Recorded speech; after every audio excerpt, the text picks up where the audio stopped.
এরকমভাবে আমাদেরকে জীবনের হর ক্ষেত্রে আমাদেরকে নিয়ামতগুলি দেওয়ার পর নিয়ামতের শুকরিয়া আদায় করার সুযোগ করে রেখেছেন, কিন্তু আমরা সেই নিয়ামতগুলির সুযোগ পেয়ে সুযোগগুলি আমরা হারিয়ে ফেলেছি। মানুষ নিয়ামত আদায় করে না, নিয়ামতের শুকুর আদায় করে না বলেই আল্লাহ তাআলা কিছুদিন পরে তার নিয়ামতগুলি তার থেকে ছিনিয়ে নিয়ে যান। বলেন নাউজুবিল্লাহ। তো এই খাওয়ার মধ্যেও এই খেউর নিষেধ হয়ে যায়। আমরা বুঝতে সুবিধা হইব, এর লাগে ওলা হই। এরপরে আমরা ঘুমাই। আমরা যখন ঘুমিয়ে যাই, অনেক লোক ঘুমিয়ে যায় কিন্তু ঘুম থেকে আবার তার ওঠার মতো তৌফিক হয় না। আল্লাহ তাআলা তার কুদরতের মধ্যে তাকে এমন একটি ঘুমের রোগ দিয়ে দিবেন, যে রোগ দেওয়ার কারণে তার জীবন শেষ হয়ে যাবে তার ঘুমের মধ্যে। এই ঘুমটিও তার জীবনের শেষ ঘুম হতে পারে। তাই আল্লাহ তাআলা বলছেন, বান্দারে, তোমাকে আমি এত আরামের ঘুম দিয়েছি, ওয়াজআলনা নাওমাকুম সুবাতা, তোমাকে এত আরামের ঘুম আমি দিয়ে দিলাম, তুমি ঘুম থেকে উঠলা, কিন্তু ঘুম থেকে উঠার পরে অনেক মানুষ আছে তার ঘুম লাগে না, ট্যাবলেট খায় ঘুম আনার জন্যে। অনেক মানুষ আছে রাত্রে আস্তে আস্তে করে তার জীবন চলে যায়, কিন্তু তার ঘুম আবার আসে না। আল্লাহ তাআলা আমাকে আরামের ঘুম ঘুমালেন, আমারে আরামের ঘুম দিলেন। আমি ঘুম থেকে জাগ্রত হওয়ার পর আল্লাহর শুকুর আদায় কিভাবে করব? আল্লাহ তাআলা সুযোগ দিলেন, আলহামদুলিল্লাহিল্লাযী আহিয়ানা বা'দামা আমাতানা ওয়া ইলাইহিন নুশুর। কিন্তু আমরা তার দিকে লক্ষ্যই করি না, যার ফলে কিছুদিন পরে আল্লাহ তাআলা সেই নিয়ামতগুলো কেড়ে নেন, তার ঘুমগুলি আল্লাহ তাআলা নষ্ট করে দেন, তার বিভিন্ন পেরেশানি চলে আসে। সেই পেরেশানির মধ্যে রয়ে সেই ব্যক্তি আর ঘুমাতে পারে না। হয়তো গাড়ির টেনশন এসে যায়, হয়তো বাড়ির টেনশন এসে যায়, বিল্ডিংয়ের টেনশন এসে যায়, ব্যবসা বাণিজ্যের টেনশন এসে যায়। তাই বলে তার ঘুম আল্লাহ তাআলা, ঘুম নামক নিয়ামত আল্লাহ তাআলা তার থেকে ছিনিয়ে নিয়ে ফেলেন। বলেন নাউজুবিল্লাহ। তাই জীবনের অনেক ক্ষেত্রে অনেক ধরনের নিয়ামত রয়েছে, আমরা সেই নিয়ামতগুলির শুকুর কিভাবে আদায় করব? আল্লাহ তাআলা আমাদেরকে নিয়ামতের আদায় যেন, নিয়ামতগুলির শুকুর যেন আদায় করার তৌফিক দান করেন। আমরা দোয়া করি, আল্লাহর কাছে বলি আল্লাহুম্মা আমিন। তারপরে অনেকের রোগ হয়ে যায়, প্রস্রাব পায়খানা ক্লিয়ার হয় না, প্রস্রাবের ডিস্টার্ব হয়ে যায়। প্রস্রাব বন্ধ হয়ে গেলে মানুষের শরীর বন্ধ হয়ে যায়, শরীর ফুলে যায়, শরীরের মধ্যে অনেক নমুনার ব্যারাম চলে আসে। তাই আল্লাহ তাআলা বলছেন, তুমি যখন প্রস্রাব করতে যাও, প্রস্রাব করে এসে তুমি এবার আল্লাহর শুকুর আদায় করে নাও। তুমি এত কষ্টদায়ক প্রস্রাব নিয়ে তুমি গিয়েছিলে, আল্লাহ তাআলা তোমার প্রস্রাবের কাম শেষ করার পর তোমাকে আবার প্রস্রাবখানার থেকে বাহির করে আনলেন। তাই তুমি শুকুর আদায় করো। আলহামদুলিল্লাহিল্লাযী আযহাবা আন্নিল আযা ওয়া আফানি। আমরা অনেকে এই দোয়াগুলোও পড়ি না, জানি না দোয়া কিভাবে পড়ব। তো জীবনের সর্বক্ষেত্রেই সব সময় আমরা আল্লাহ তাআলার নিয়ামতের শুকুর আদায় করব ইনশাআল্লাহ। তো আমি আপনাদের সামনে একটি আয়াত পড়েছিলাম, সেই আয়াতের মধ্যে আল্লাহ তাআলা বলছেন, ইয়া আইয়ুহাল্লাযীনা আমানু, হে ঈমানদারেরা, হে ঈমানদার সকল, উদখুলু, তোমরা প্রবেশ করো, ফিস সিলমি কাফা, ইসলামের মধ্যে পরিপূর্ণভাবে, কাফা পরিপূর্ণভাবে। এবার আপনারা যদি বুঝে থাকেন বলেন, আল্লাহ তাআলা ডাক দিয়েছেন কাকে? ঈমানদারদেরকে না অন্য ধর্ম মানুষকে? ঈমানদারদেরকে আল্লাহ তাআলা ডাক দিয়েছেন। আল্লাহ তাআলা ঈমানদারদেরকে ডাক দিয়েছেন, ডাক দিয়ে বলছেন, হে ঈমানদারেরা, তোমরা যারা আমার উপরে ঈমান এনেছো, আমাকে এক আল্লাহ বলে স্বীকার করেছো, সমস্ত শক্তির মালিক আমি আল্লাহ, এই কথা তোমরা স্বীকার করেছো, আমি তোমাদেরকে ডাক দিয়ে বলছি, হে ঈমানদারেরা, তোমরা ইসলামের মধ্যে পরিপূর্ণভাবে প্রবেশ করো। ওয়ালা তাত্তাবিউ খুতুওয়াতিশ শাইতান, এবং তোমরা শয়তানের ইত্তেবা করো না, শয়তানের তাবেদারি করো না। ইন্নাহু লাকুম আদুউম মুবিন, কারণ হলো সেই শয়তান তোমাদের প্রকৃত, তোমাদের প্রকাশ্য দুশ্মন, জাহিরি দুশ্মন হলো শয়তান। আমরা জীবনের অনেক ক্ষেত্রে অনেককে আমাদের দুশ্মন ভেবে ফেলি। যেই আমার জমিনের কিছু অংশ নিয়ে গেল, আমি তাকে আমার দুশ্মন মনে করি। যেই ব্যক্তি আমার বাড়ির একটি হাঁস মেরে ফেললো, মুরগি মেরে ফেললো, আমি মনে করি সে আমার জীবনের অনেক বড় দুশ্মন হয়ে গেছে। আমি মনে করি যে আমার গাড়ির ব্যাটারি চুরি করে নিল, সে আমার দুশ্মন হয়ে গেছে। আমি মনে করি আমার জীবনের, আমার ঘর বাড়ি, আমার ব্যবসা বাণিজ্যের অনেক জিনিস যে চুরি করে নিয়ে নিল, আমি তাকে দুশ্মন মনে করি। আসলে সেই আমার বড় দুশ্মন নয়, সে আমার যেই মালগুলো হে নিতেছে, কিয়ামতের দিন সে আমার সেই মালগুলি দিতে হবে। কিন্তু শয়তান তোমার জীবনের যেই সমস্ত জিনিসগুলি নিবে, কিয়ামতের দিন দেওয়ার তো কোনো সুযোগ নাই। সে বলবে আমি দুনিয়াতে তোমাকে ডাক দিয়েছিলাম, একবার ডাক দিয়েছি, বলেছে দুনিয়ার মধ্যে নামাজ পড়ে কি লাভ। শয়তান বলছে দুনিয়ার মধ্যে নামাজ পড়িয়া কি লাভ হবে, নামাজ পড়িয়া কোন ব্যক্তি আর ধনী হয়ে গেছে, এই রকমের ধোঁকা দিয়েছে। নামাজ পড়ে কোন ব্যক্তি আর নবাব হয়ে গিয়েছে, নামাজ পড়ে কোন ব্যক্তি আর কি যেন হয়ে গেছে, তুমি কি আর নামাজ পড়ার কি দরকার, তুমি নামাজ পড়ো না। এরকম ভাবে শয়তান কিয়ামতের দিন বলবে আমি তোমাকে শুধুমাত্র একটি বাসন দিয়েছি, তুমি এ কাজ করো না, এ কাজ করো না। পর্দা করে কি লাভ? এই জীবনে পর্দা করে অনেক মহিলারা হাঁটেছে, অনেক মহিলারা চলছে, কিন্তু তাদের কি লাভ হয়েছে? কোনো লাভ হয় নাই। শয়তান এরকমের বাসন দিয়েছে। দুনিয়ার মধ্যে সুবহি মক্তবের গুরুত্ব তুমি দিয়ে কি লাভ হবে? অনেক ব্যক্তিরা সুবহি মক্তবের গুরুত্ব দিয়েছে, কি লাভ হয়েছে? কোনো কিছু পায় নাই। দুনিয়ার মধ্যে তুমি মাদ্রাসার মধ্যে সন্তানদেরকে পড়াইয়া কি লাভ হবে? সেখানে তো আর ইঞ্জিনিয়ার বনতে পারবে না, সেখানে তো ডাক্তার বনতে পারবে না, সেখানে আর কি লাভ হবে? তুমি মাদ্রাসার মধ্যে তোমার সন্তানদেরকে কেন বা পড়াবে? শয়তান বলবে আমি এরকম তোমাদেরকে একটি বাসন দিয়েছিলাম, তোমরা আমার বাসন শুনে, আমার এই ওয়াজ শুনে তোমরা আমার পিছনে দৌড় দিয়েছ। আজকে কিয়ামতের দিন তোমরা আমার পিছনে আসছো আমি যেন তোমাদেরকে বাঁচাইয়া ফেলি, কিন্তু এখানে আমারও জাহান্নাম থেকে রক্ষা হওয়ার কোনো উপায় নাই, তাই তোমাদেরকে বাঁচানোর আমারও কোনো হিম্মত নাই। বলেন নাউযুবিল্লাহ। শয়তান দুনিয়ার জমিনের মধ্যে আমাদেরকে অনেক নমুনার কষ্ট দিবে, আমরা মনে করি সেটা আমাদের জন্য অনেক আরাম হয়েছে, কিন্তু সেটা আরাম নয়, সেটা আমাদের দুনিয়ার জমিনেও এটা হারাম, আখিরাতেও সেটা হারাম হয়ে যাচ্ছে। আল্লাহ বলছেন হে ঈমানদারেরা, তোমরা পরিপূর্ণভাবে ইসলামের মধ্যে প্রবেশ করো। কারণ হলো আল্লাহ কেন বলছেন হে ঈমানদারেরা? ঈমান আনার পরে আবার ইসলামের মধ্যে ঢোকা লাগেনি।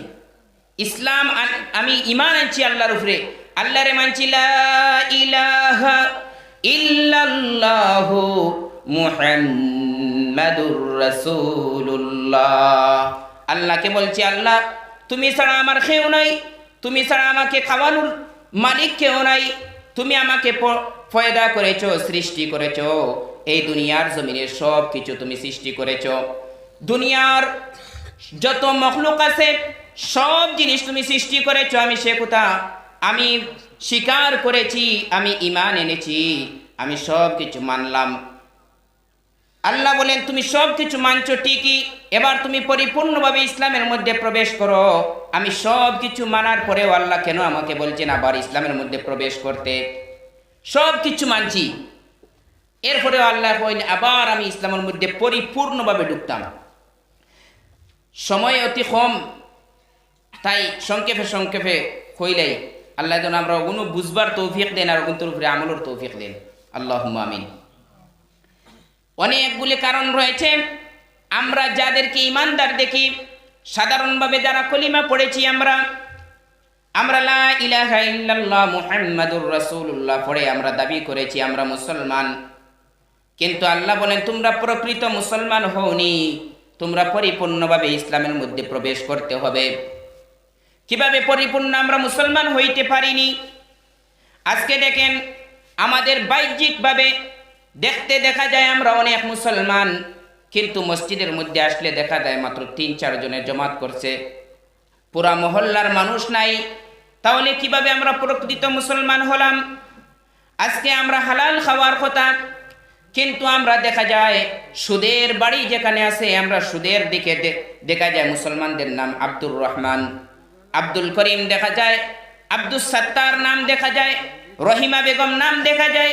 সুদের দোকানের মধ্যে তাদের লাইন রয়েছে, কিন্তু আল্লাহ তাআলা বলছেন, হে ইমানদাররা, প্রকৃতভাবে মুসলমান হও, প্রকৃতভাবে ইসলামের মধ্যে প্রবেশ করো। কারণ হলো তোমরা প্রকৃত মুসলমান হওনি। তোমাদের মধ্যে সুদের গন্ধ রয়েছে, ঘুষের গন্ধ রয়েছে, মুনাফিকের গন্ধ রয়েছে। অধিকাংশ মহল্লার মধ্যে মানুষ মুনাফিকি চরিত্র হয়ে থাকে। ইমাম সাহেবের কাছে এসে বলে, ইমাম সাহেব, তোমার ওয়াজগুলি আমরা শুনতে অনেক ভালো লাগে, তুমি ছাত্রগুলা পড়াও যেন আমাদের অনেক ভালো লাগে।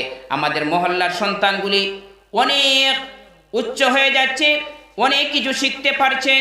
কিন্তু সেই মুনাফিক চরিত্রের মুসলমান আবার সে সেখান থেকে সরার পর সে বলবে, ইমাম সাহেব পড়াচ্ছেন ঠিকই, কিন্তু যে কানুনগুলা বানাচ্ছেন মক্তবের মধ্যে, সে কানুনগুলা আমাদের জন্য মানা সম্ভব নয়। মুনাফিকের চরিত্র ঠিক তদ্রূপ ছিল, নবীজির জমানায় মুনাফিকরা নবীজির কাছে এসে বলতো, আমরা প্রকৃত মুসলমান, আমরা আপনাদের সাথে আছি। কিন্তু জঙ্গে উহুদের সময় 300 মুনাফিক নবীজিকে বলল, আমাদের বেআরাম, আমরা যেতে পারবো না।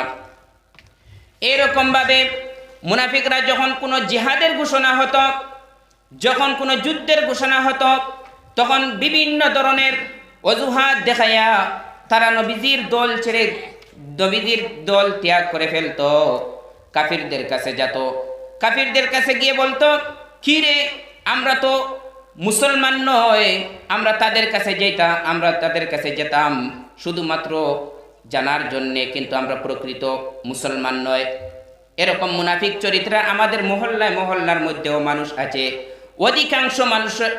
অধিকাংশ মহল্লার মধ্যে মুনাফিক চরিত্রর মানুষ খুব বেশি মুনাফিক চরিত্রর মানুষ।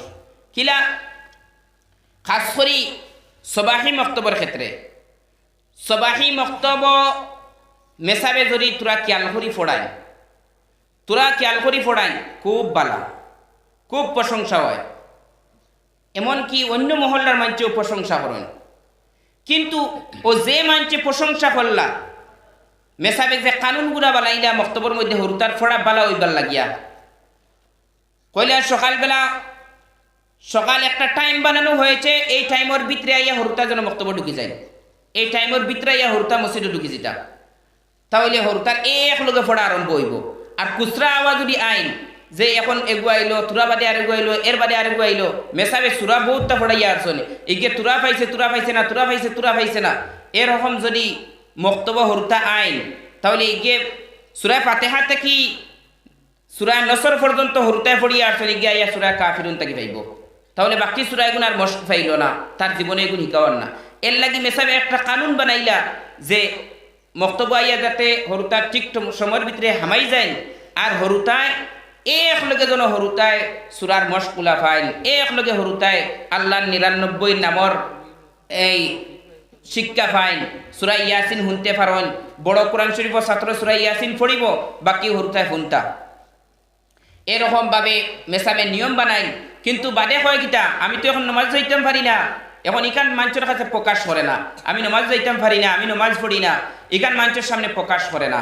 এখন কয়েকটা মেসাবে যেত আগুয়ান হরুতারে মসজিদে যাইবার কথা হইন, এত আগুয়ান মসজিদে যাইবার কথা হন, হরুতা বিয়ানে উঠিয়া পেশাব পায়খানা করতো তো, ছায়া ফুটি খাইয়া যাইতো তো। আসলে ইলা না, আসলে হে উঠতে সমস্যা হয়, বাকি হরুতা আইতে পারেন কিন্তু হে আইতে পারে না। এরকম বিভিন্ন মহল্লার মধ্যে দেখা যায়। অথচ সবাহি মক্তবর শিক্ষা, আজকের ওয়াজ মাহফিলের মধ্যে আমরা যা কিছু সকাল থেকে এখন পর্যন্ত শুনেছি, সে নমাজর নিয়ত শিকিলাম, সে সুরামস শিকিলাম, সে আমার জীবনও নমাজর মাসলা শিকিলাম, হয় কারণে নমাজ যায় আমি শিখতে পারলাম না, নমাজর ফরজ কতটা আমি আজকের ওয়াজ থেকে শিখতে পারলাম না, আমি নমাজের মধ্যে রুকু কিভাবে করতে হয় এখানে তো আর প্র্যাকটিক্যালের সময় নাই, নমাজের সজ্জা কিলা করেন এখানে তো আর প্র্যাকটিক্যালের সময় নেই, কিন্তু সবাহি মক্তবের মধ্যে ইমাম সাহেব যে শিক্ষা দিয়ে থাকেন সেই শিক্ষার মধ্যে রয়েছে নামাজ কিভাবে আদায় করতে হয়, সেই শিক্ষার মধ্যে রয়েছে নামাজের ওয়াজিব কতটি, নামাজের ফরজ কতটি, নামাজের সুন্নত কতটি, কত কারণে নামাজ নষ্ট হয়, এই শিক্ষাগুলা সবাহি মক্তবের মধ্যে রয়েছে। কিন্তু মানুষ তাদের মুনাফিকি চরিত্রের কারণে, মক্তবের গুরুত্ব না বুঝার কারণে সেই ইমাম সাহেবের উপরে লাঠি চার্জ করে। কিভাবে? অনেক মক্তবের মধ্যে রয়েছে ইমাম সাহেব ছাত্রের কোনো অসুবিধার কারণে তাকে তোরা বেত্রাঘাত করলেন, স্টিক ইউজ করলেন, তাই সেই ব্যক্তি তার সন্তানের মায়ায় মক্তবের মুআল্লিমের উপরে গদা নিয়ে আসে এবং অভিযোগ করে সমাজের মধ্যে বলে আমার সন্তানকে কিভাবে মেসাব মেরেছেন, কিভাবে মুআল্লিম সাহেব মেরেছেন, কিভাবে মারলেন, এত বড় ছোট্ট এত বড় ভুল করলতে মেসাবে ইলা মারার কথা না, তো অত বড় ভুল করছে মেসাবে কমপক্ষে মানুষ দেখাইয়া নিয়ে হইতে আসলো। আর আবার কইব মেসাবরে সাজেকশন দিব, গাইডলাইন শিখাই দিব, মেসাব হরুতা যদি দেরি করে সাইটটা মারিয়া হারাই দিবা, হরুতা যদি কথা করুন তা করুন, আইয়া মেসাবরে সাজেশন দেওয়ার লাগি যায়।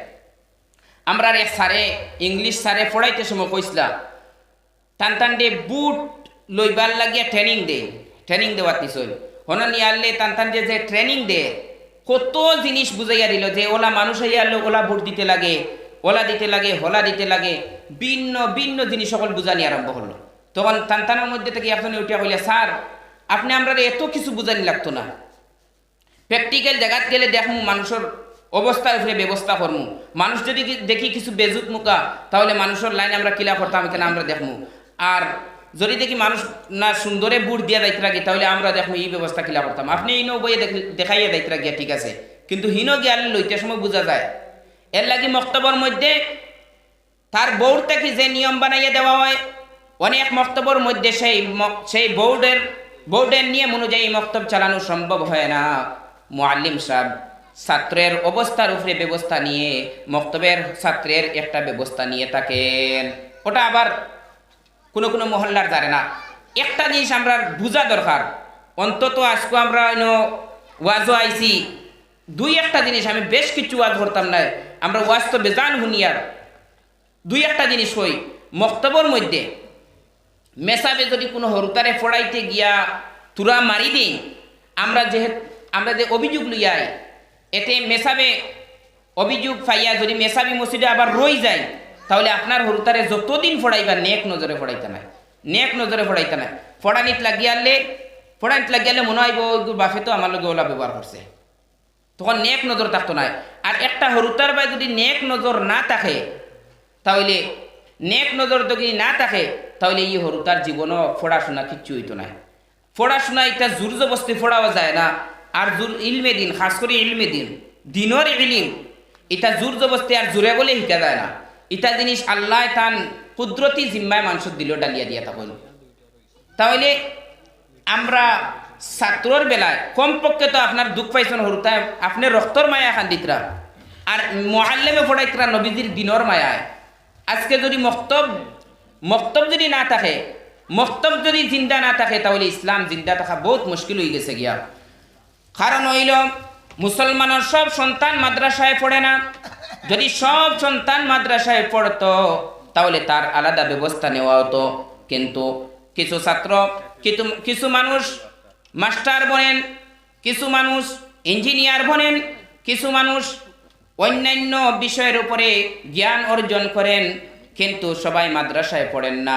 তাই সবাই ইঞ্জিনিয়ার বনুন, যার মনে হয় ইঞ্জিনিয়ার বনুন, যার মনে হয় মাস্টার বনুন, যার মনে হয় ডক্টর বনুন, যাই ইচ্ছা তাই বনুন, কিন্তু বনার পূর্বে তুমি ইসলামের কিছু জ্ঞান অর্জন করতে হবে। ইসলামের নিত্য প্রয়োজনীয় মাসলা মাসাইলের উপর সবার অভিজ্ঞতা থাকা জরুরি। কমপক্ষে নমাজের ফরজ কয়টি এগুলা যদি আমরা জানা না থাকে তাহলে আমরা নমাজের মধ্যে ভুল করব, ফরজের মধ্যে আমরা ভুল করে আমরা সসজ্জা দিয়ে দিব, এই সসজ্জা দিয়ে আমাদের নমাজ কি আদায় হয়ে যাবে, এগুলো আমাদেরকে জানতে হবে। তাই সবাই মক্তবের মধ্যে আমাদেরকে গুরুত্ব দিতে হবে। আমি লাইন আউট করে নিয়েছি, সবাই মক্তবের মধ্যে আমাদেরকে গুরুত্ব দিতে হবে। এক জায়গাতে একটা ঘটনা হয়েছে, এর লাগে আমি আলোচনাটা নিয়ে আনলাম। ঘটনাটা কই, এক মেসাবে হরুতারে খুব বেশি মায়া করছেন। হরুতার জেহেন বালা দেখিয়া এগুলো এক্সট্রা টাইমে আনছেন। মানে কইসন তার মা বাপর লগে মাতিয়া ওটারে মাদ্রাসাত পড়াইলাই। ওগুলি আপনারা মাদ্রাসার লাইনে দেখবা একটা খুব কম সময়ের ভিতরে হাবিচ্ছা বই যাব, এই কম সময়ের ভিতরে গিয়ে দিনী ইলম হাসিল করব। ভিন্ন ছাত্র আরো কয়েকটা ছাত্ররে ওলা কইসন, খোয়ার পরে ছাত্র মন্তরে মাগরিব বাদে আনন্দ বেসাবে। এটা বাস্তব ঘটনা হয়েছে, আজ 1 বছর অন্য ঘটনা এগুলো। ও মসজিদে আনিয়া মাগরিব বাদে এগুন্তরে তালিম দেন, কোরআন শরীফ মসজিদে 1 পারা 2 পারা মুখস্থ করাই দিতে, মানে হাবিজানাত গেলে জলদি শেষ করিল, তো সময় লাগতো না, কম বয়স হল তার। একদিন কোনো ক্ষেত্রে ও হরুতায় করে কোনো একটারে ফ্রি করে দিছ নিগুর ফোড়া জেহেন বালা থাকার কারণে, খুব বালা জেহেন, এই জেহেন বালা থাকার কারণে তাই ইগুতরে ফ্রি করে একটা ছাত্রের ফ্রি করে দিলেইছন, তোর আর ফিস দেওয়া লাগতো না, বাকি সবরে ফিস লইছেন 200 টাকা 200 টাকা করে। একদিন কোনো এক শয়তানিক পাইয়া ও ছাত্রের কিছু মারার কারণে ওই ছেলের বাক্সাচা ও হরুতার বাক্সাচায় মেসাবের উপরে গোদা লইয়া আই গেছিল, নাউজুবিল্লাহ মিন যালিক। অথচ ও হরুতার লাগি মেসাবে অতখান মেহনত করছেন, ওগুলো মেসাব বানাইবার লাগি ফ্রিও করে দিছেন, রায় গড় যাইতে রায় মেসাবে নিয়ে বাড়ি দিয়েছেন। ও হরুতারে একদিন মারি দিসলা করি ওগুন মা বাপে মেসাবের উপরে গোদা লইছেন, তো লইছেন এলাকার সব বিশিষ্ট মানুষ মেম্বার হল, বিশিষ্ট সমাজসেবী হল, সবরে ডাকাইয়া নিয়ে হরুতাকে দেখাইছেন আর মেসাবের উপরে অভিযোগ করছেন। মেসাব তার মসজিদও রইছেন না। এরপরে মসজিদের কমিটির তাকে 20,000 টাকা তারা ডিমান্ড করে নিয়েছেন, নাউজুবিল্লাহ 20,000 টাকা তারা ডিমান্ড করে নিয়েছেন, যে 20,000 টাকা বলে ওগুলো ওষুধ লাগে যায়, 100 টাকা 100 টাকার ট্যাবলেট লাগতো না, খোটা ডান্ডার মারি দিয়েছেন মেসাবে। ও হরুতায় গো আবু বালা, কিন্তু কয়েকদিন বাদে ও হরুতার চাষাগুলো বইনিগু মারা গেল। আমরা শুনছি শুনিয়া কইলাম তে এখন গোদালইয়া বারক করাই গু এই চাষাগুলো বইনিগু খেয়ে মারছে, সেগু তো মরছে না, চাষাগুলো বইনিগু এখন খেয়ে মারছে, গোদালইয়া বাড়ি এখন হিসাব লোক না, আল্লাহর হুকুম হয়েছে মরে গেছে। কিন্তু অতখান পর্যন্ত অত্যাচার করে একজন মেসাবে 60-70টা হরুতা একলা কন্ট্রোল করে লিয়ে দিত, আর এক মায় 3-4টা হরুতা বাড়িতে কন্ট্রোল করতে পারেন না। আর দেইনু মসজিদও কিছু জ্বালায় জ্বলিয়া হরুতা মসজিদও দিয়ে ফাটাই দিন, একতিল খাম করতে পারি। তো যাক, লাইনটা আছে যে এর লাগি সবাই বক্তব্যের মধ্যে অনেকে গুরুত্ব দেন না, যার দরুন আল্লাহ তাআলা বলছেন তোমরা হে ঈমানদার হল পরিপূর্ণভাবে ইসলামের মধ্যে প্রবেশ করো। এদিক দিয়ে দেখুন আমরা ইসলামের মধ্যে পরিপূর্ণভাবে আমরা প্রবেশ করিনি, তাই তো আমরা সবাই বক্তব্যের গুরুত্ব বুঝিনি। আমরা পরিপূর্ণভাবে ইসলামের মধ্যে প্রবেশ করিনি, তাই আমরা পর্দার গুরুত্ব বুঝিনি। তাই আমরা পরিপূর্ণভাবে ইসলামের মধ্যে প্রবেশ করিনি, তাই আমরা মাদ্রাসার গুরুত্ব বুঝিনি। অনেকেই বলছে মাদ্রাসা বন্ধ হলে তোমাদের সন্তানগুলি ডক্টর বনে যাবে। অনেক মুসলমান তো হাসি খুশি, হ্যাঁ এখন মাদ্রাসা তো বন্ধ হয়ে যাচ্ছে, কিন্তু আফসোস করেনি এবং এর প্রতিবাদ করার ক্ষেত্রে নিজের একটা সন্তানকে আল্লাহর কাছে বলল না, হে আল্লাহ দুনিয়ার মানুষ চাচ্ছে আমাদের ধর্মকে মিটাবে, আমি ওয়াদা করলাম আমার সন্তানের মধ্য থেকে একটা সন্তানকে আমি আলিম বানাবো। আমার ইচ্ছা ছিল না, কিন্তু ইসলামকে বাঁচাবার ক্ষেত্রে আমার একটা সন্তানকে আলিম বানাবার চেষ্টা করব। এগুলা কেউ বলল না, কেউ তার মনের মধ্যে মনস্থ করল না। তাই ইসলামকে বাঁচানো এই জমানায় অনেক কঠিন হয়ে যাচ্ছে। সবাই একত্রিত হয়ে ইসলামকে বাঁচাতে হবে, আমাদেরকে ইসলামের মধ্যে প্রবেশ করতে হবে। আমরা ইসলামের মধ্যে কিভাবে প্রবেশ করব? আমাদের ঈমানত্ব কঠিন হয়ে গেছে, আমরা ঈমানত্ব মুকম্মল হয়নি। কিভাবে? আমরা পড়েছি আমানতু বিল্লাহি ওয়া মালাইকাতিহি ওয়া কুতুবিহি ওয়া রুসুলিহি ওয়াল ইয়াউমিল আখিরি ওয়াল কদরি খাইরিহি ওয়া শাররিহি মিনাল্লাহি তাআলা ওয়াল বা'তি বা'দাল মাউত। আমরা সেখানে বলছি আমরা আল্লাহর উপরে ঈমান আনলাম, আমরা সেখানে বলছি আমরা ফেরেশতাগণের উপরে ঈমান আনলাম, আমরা সেখানে বলছি আমরা কিতাব সমূহের উপরে ঈমান আনলাম। আসমানি যা কিতাব রয়েছে আমরা সবের উপরে ঈমান আনলাম, সেগুলো আসমানি কিতাব, সেগুলো নবীদের উপরে নাজিল হয়েছে আমরা মানলাম। আমরা ঈমান আনলাম রসুলগণের উপরে। আল্লাহ তাআলা এ দুনিয়ার জমিনে অনেক রসুল দুনিয়ার জমিনে পাঠিয়েছেন, আমরা রসুলগণের উপরে ঈমান আনলাম। আমরা ভালো মন্দ যা কিছু হয় তকদির অনুযায়ী হয়, সবগুলো জিনিসের উপরে আমরা ঈমান আনলাম। কিন্তু এই ঈমানের মধ্যে আমাদের বেজাল রয়েছে। আমরা কিভাবে বেজাল করলাম, কিভাবে বেজাল করি? আমরা অনেকে বলে থাকি তকদিরের উপরে ঈমান, তকদিরের উপরে অনেকের ঈমানের মধ্যে তোরা খলল আছে। তোরা কিতা মুকম্মল প্রায় মানুষের মধ্যে খলল আছে কিলা অনেকে হয় এটা তো বেজান ওয়াজ হয়, এটা তো বারবার আলোচনা করা তো কিলা বেজান ওয়াজ হয়, এর বাদেও বারবার আলোচনা করলে ইনশাআল্লাহ আল্লাহ তাআলা হয়তো খেউরের ওয়াজে খামো লাগিতে পারে। অনেকে খালি খলস দেখি আনলে কয় খালি খলসে তার বিপদ লইয়া আইছে, এটা ঠিক না। তোমার তকদিরের উপরে ইমান আইলো নিতে, তকদিরের উপরে ইমান আইলো নি, তুমি খালি খলস দেখিয়া কইলে তোমার বিপদ আই গেছে, তোমার আজকের যাত্রা খারাপ হয়ে গেছে। এরপরে ফাঁকিয়ে ডাকিছে, তোমার বিপদ আই গেছে। গাড়ির আগে দিয়ে মেকুর গেছে গিয়ে তোমার বিপদ খাসাই গেছে। এরপরে আরো বিভিন্ন আত খাজুয়াইছে কুটুমাই দিবা। এরপরে ইটা জিনিস একবারে বিলকুল শরীয়তের উল্টা জিনিস। যে আমার তকদিরের উপরে কিতা ইমান রয়ে গেল, আমার রিজকের মালিক আল্লাহ, আমার জন্মর পূর্বে আল্লাহ তাআলা আমার রিজকের ব্যবস্থা করে রেখেছেন। আমরা এখন কই ও খাম, আমি ও জিনিসে ডাকার কারণে আমার আজ কোথা হয়ে গেছে, কিবা তো ও জিনিস ডাকার কারণে আমার ও জিনিস লস হয়ে গেছে গিয়া, ও তকদিরও আমরা বেজার। আরেকটা ভুল আমরা করে থাকি, বাড়ি করে বেশিরভাগ মা বোনের মধ্যে একটা জিনিস পাওয়া যায়, হরুতায় গিয়ে বাত ফালাই দিল, বাত ফালানি বাদে আমরা কই ওই বাতগু খুটিয়া খারে, ই বাতগু আল্লাহর হরু আর মোহাম্মদর বড় না, হুজুরিল্লাহ এই বাতগু বলে আল্লাহর হরু আর মোহাম্মদর বড়, বাতগু নবীজির বড় হইব গিলা, বাতগু নবীজির বড় হইব গিলা। এই দুনিয়ার জমিন নবীজির সৃষ্টি না করলে তো এই দুনিয়ার কিচ্ছু সৃষ্টি করতা না। তাহলে বাত যদি বড় হইতে বাত আগে সৃষ্টি করলা অনেক, আল্লাহ তাআলা নবীজির আগে সৃষ্টি করছেন আর নবীজির উসিলায় বাকি সবগুলা জিনিস সৃষ্টি করছেন। এর লাগে এই জিনিসটাকে আমরা বাঁচা দরকার, একটা আমরা কোনোদিন কইতাম না। বাত দামি হইব কিলা, আল্লাহ এখন তুমি মানুষও তোমার থেকে দামি আর কেউ নাই, আশরাফুল মখলুকাত, তুমি সব থেকে বাত গই এক মখলুক, কিন্তু এই মখলুক থেকে তুমি মখলুক বড়। এর লাগিয়া ওয়ালাকাদ বানি যে আল্লাহ তাআলা এই আয়াতের মধ্যে কইতরা যে আমি বনি আদম রে সম্মানী বানাইছি, সম্মানী বানাইছি, তাহলে বাদটাকে তোমার বেশি সম্মান দিছেন। তো আমরা তকদিরের মধ্যেও আমরা বেজাল থাকে। এরপরে অনেকর আমরা মরার বাদে জিন্দা হওয়া লাগবো, এই কথার মধ্যে অনেকর বিশ্বাস কম, বিশ্বাস আছে এটা কম, মুখে কয় আমি মরার বাদে জিন্দা হওয়া লাগবো, কিন্তু আমলে প্রকাশ করে না।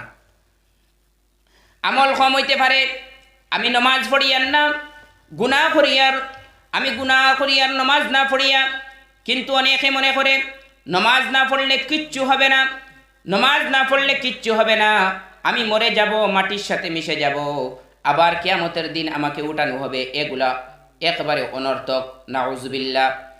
এক মানুষের ঋণ দিল টাকা 500 ঋণ দিছে, ঋণ দেওয়ার বাদে কুস্তে কুস্তে কুস্তে কুস্তে এই মানছে আর এগুলো টাকা দেয় না। আর একদিন গুসা করে কইছে যাও রেবো তুমি আমার এই 500 টাকা দিবার খাম নাই, একবারে কিয়ামতর দিন আমারে দিবার। যে ঋণ নিছিল হে খুশ হইয়া পর খুব বালা এক ডেট কইস, আলহামদুলিল্লাহ একটা আমি মানছি, খুব বালা ডেট কইস, আমি আখেরাতে একবারে দিব। আর তে এক কাম কর, তুমি যাইতে গিয়ে আরো 500 দিয়া থাকি, আখেরাতে একবারে 1000 মিলিয়ে দিলাম। নাউজুবিল্লাহ। তার দেখা তার কিয়ামতের উপরে বিশ্বাস নাই। যদি কিয়ামত যদি বিশ্বাস করতো, আখেরাত বিশ্বাস করতো, তাহলে এই হতে আবার হইল না হয়। হে এখন দেখো মর্ম আর শেষ, আর তারা 1000 খান্ডা দিতাম। এর লাগে আমরা ও জিনিস সকল বুঝার চেষ্টা করতাম। বই গেছে গিয়া আর পারমিশন অত রাইত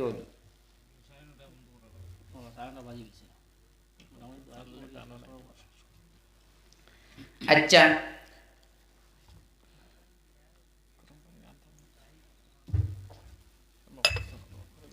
এর লাগি আমরা বুঝার চেষ্টা করতাম।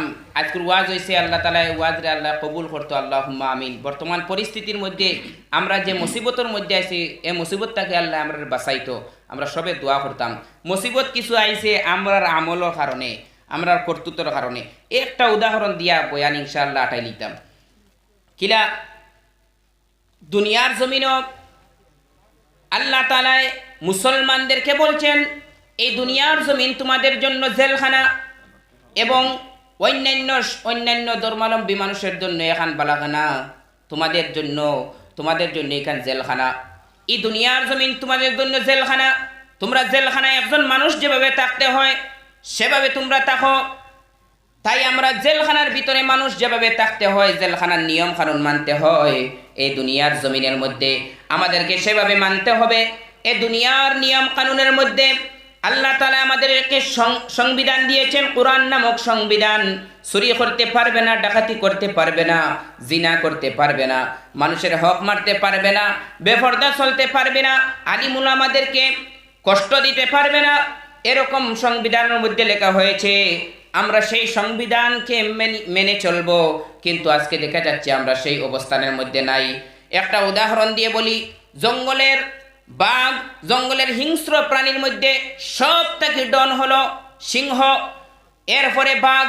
এই বাঘ যদি তার অবস্থানকে ত্যাগ করে এসে জঙ্গল থেকে যদি সেখান থেকে বাহির হয়ে আইয়া যদি ময়দানের মধ্যে চলে আসে, মানুষ যদি সেই বাঘকে দেখে, বাঘকে যদি দেখে, তাহলে সেই বাঘরে মানুষে মায়া করবানি। এই বাঘ তার অবস্থান হইল জঙ্গল, জঙ্গল থেকে মানুষের সামনে আই গেছে। এখন মানুষে যদি এই বাঘ দেখেন, তাহলে মানুষ এই বাঘটা কইবানি আমরা সবে ওগুলো মায়া করি আনি বান্ধিয়া বাড়িটুকু ফালিম, কইবানি? জি না, মানুষে কইবা কিটা ওগুলো সবে বেরো, আরো মানুষ ডাক দেও, পুলিশ ডাক দেও, ওগুলো থেকে মারিয়া করাও।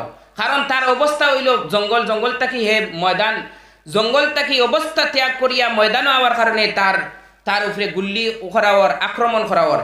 ঠিক তদ্রূপভাবে আমরার অবস্থান হইল ইসলামের সংবিধানের ভিতরে থাকা, আমরার অবস্থা হইল গিয়া আমরা নবীজির সুন্নতর পাবন্দ হইয়া থাকা, আমরার অবস্থান হইল নবীজির তরিকার মধ্যে চলা, আমরা নবীজির তরিকা এবং আল্লাহর হুকুম আহকামরে আমরা ছাড়ি দিয়ার এই অবস্থানরে আমরা ত্যাগ করিয়া যারার এই অবস্থান নাই তারার অবস্থানের মধ্যে আমরা প্রবেশ করে লিছি। এখন জেলাম বাঘরে জঙ্গল থেকে বাড়াইয়া হওয়ার কারণে ময়দানের মানুষ যখন তার অবস্থান ত্যাগ করে ফেলেছে, তাকে আক্রমণ করো, তাকে বিচ্ছিন্ন করো, তাকে জমিন থেকে বিদায় করে দাও। ঠিক তদ্রূপভাবে ইসলাম ধর্মাবলম্বী মানুষের তাদের অবস্থান হলো কোরআনের ভিতরে থাকা, তাদের অবস্থান হলো বিশ্ব নবীর তরিকা অনুযায়ী চলা, কিন্তু সে তার অবস্থানকে ত্যাগ করে যখন আমাদের অবস্থার মধ্যে চলে আসলো, তাকে আক্রমণ করো, তাকে গুল্লি করো, তাকে জমিন থেকে যা কষ্ট আছে তাই কষ্ট দিয়ে ফেলো। আল্লাহ তাআলা বলেন তোমাদের অবস্থাকে তোমরা পরিবর্তন করে ফেলো। আল্লাহ তাআলা কোন জাতির অবস্থাকে ততক্ষণ পর্যন্ত পরিবর্তন করবেন না যতক্ষণ পর্যন্ত সেই ব্যক্তি তার নিজের অবস্থাকে পরিবর্তন করার চেষ্টা করবে না। ইন্নাল্লাহা লা ইউগাইয়িরু মা বিকাওমিন হাত্তা ইউগাইয়িরু মা বিআনফুসিহিম।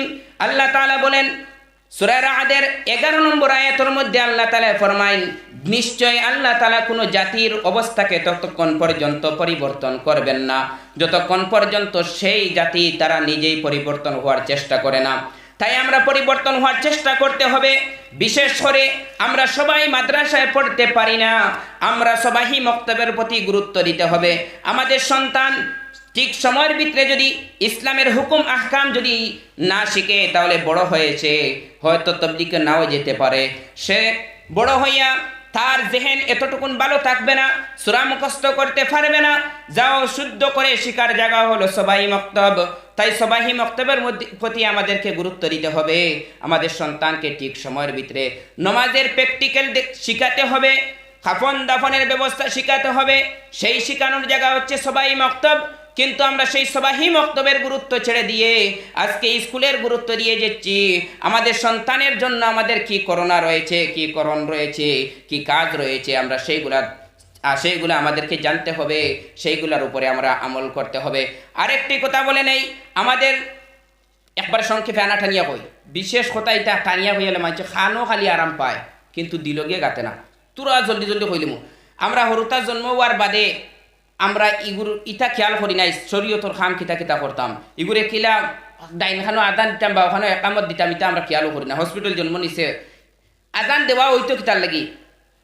হজরত তানবী রহমতুল্লাহ তাআলা আলাইহি এক কিতাব লেখছেন, ওখান কিতাবর বাংলা হইছে যে যুক্তির বিচারে ইসলাম। ওখানের মধ্যে লেখা আছে যে আজান কিতার লাগি দেওয়া হইতো, আজান মানুষের কিতার লাগি দেওয়া হয়। যুক্তি দিয়া কইছেন যে হরুতা জন্ম নেওয়ার বাদে তার ব্রেইনর পর্দাটা একবারে ফাতলা থাকে, এই ব্রেইনের মধ্যে আর কোনো জিনিস ইয়া হামাইছে না, এই সময় খানো জন্ম হয়েছে আর কোনো জিনিস হামাইছে না। এখন আমরা মা বাপর লাগি দায়িত্ব হইল ওগুর ডাইন খানো আজান দিয়ে পর্দার মধ্যে আল্লাহর নামটা ঢুকাও, বাম খানো একামত দিয়ে তার পর্দার মধ্যে আল্লাহর নাম ঢুকাইয়া দেও। সর্বপ্রথম তার পর্দার মধ্যে যদি আল্লাহর নাম ঢুকিয়ে থাকে, সারা জীবন তার এই পর্দার মধ্যে আল্লাহর নাম থাকবো।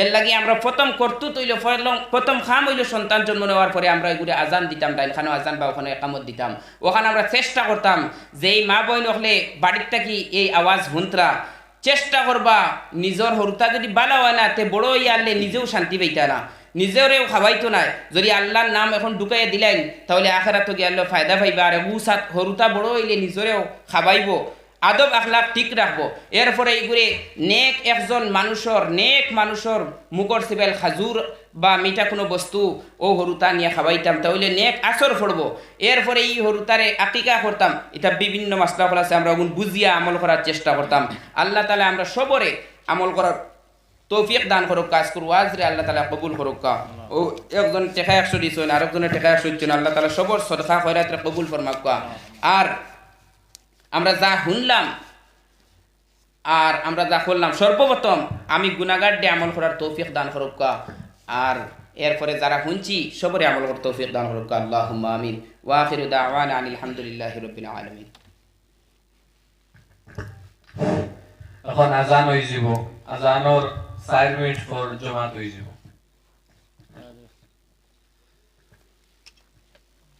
এটা সভা সমাপ্ত নি